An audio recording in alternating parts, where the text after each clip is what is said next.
All right, let's take a look at where the public is on some of these policies regarding gun sales. Do you support or oppose requiring background checks for all gun buyers? 89% of Americans say they support it, 8% oppose it. Do you support or oppose red flag laws? 74%, 21 oppose. You and other Republicans have views about background checks and red flag laws that would seem to run counter to what public sentiment is. So are the views that you and your colleagues hold out of step with where the nation is? Well, I can assure you that the American public wasn't asked in that poll about components of the bills Democrats are moving through Congress to do those things. So, under the guise of red flag, they take away due process, where they literally can come into your house and take away your gun without you even knowing that there was some kind of proceeding where somebody said, oh, I think that guy might be a threat, so now somebody can go and take away your constitutional right. I don't think people would agree with that. That's not how we deal with rights in America. But Congressman, if that had happened in the case of the Buffalo shooter, 10 people would be alive today.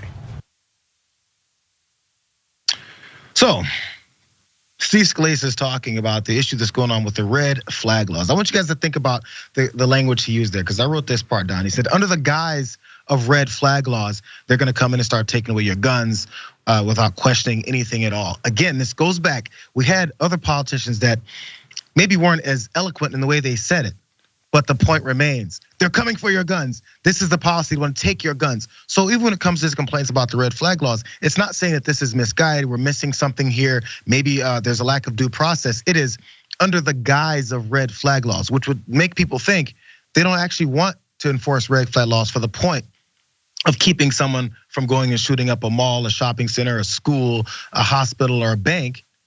It's so that they can say their whole objective is to take your guns. They actually don't want to stop police, school shootings like this, right?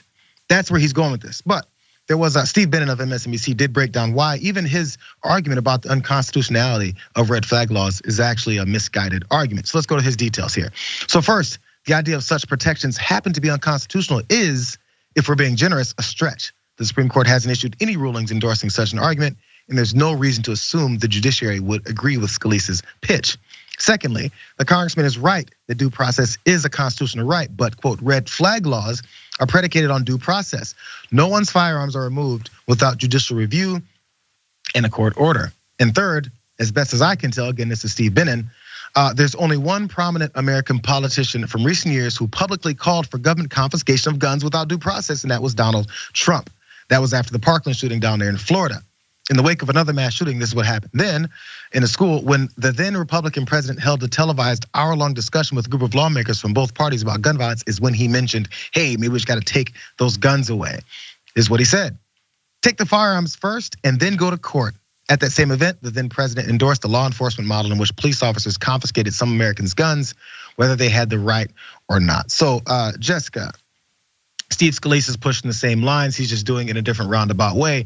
And again, I was gonna point out, it doesn't even have to be, hey, if this ever happens to one of them or their families, maybe they'll figure it out, because as we remember, Steve Scalise was shot pretty badly and was in a serious condition in the hospital for weeks, if not longer, over that softball practice shooting. But he made it, so who cares about anyone else? Yeah, brilliantly said, Jayar. And I think Steve Scalise doesn't strike me as a big due process guy. What was he saying when stop and frisk was happening in New York?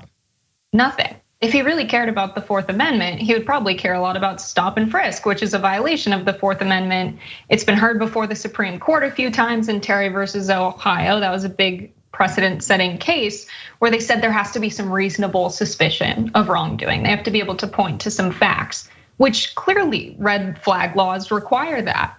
And so it's not about due process, right? They care about due process when it might affect people who look like them. They don't really care about due process when it's about what's going on in Black neighborhoods across this country, of course.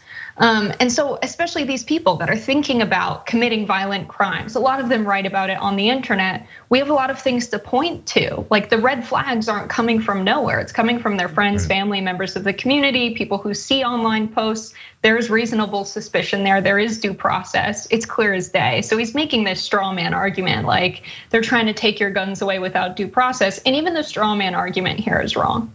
Yeah, well, that's the thing. As long as you build it, then enough people will follow it. And I don't want to finish the actual line, but as long as they build that up, that's just the way that they've found a way to convince the right grouping of people that no matter what the logic is behind it, let's just believe what he just said. It's what's made this thing so partisan, and why they go, let's not make this a political issue. You saying that makes it a political issue.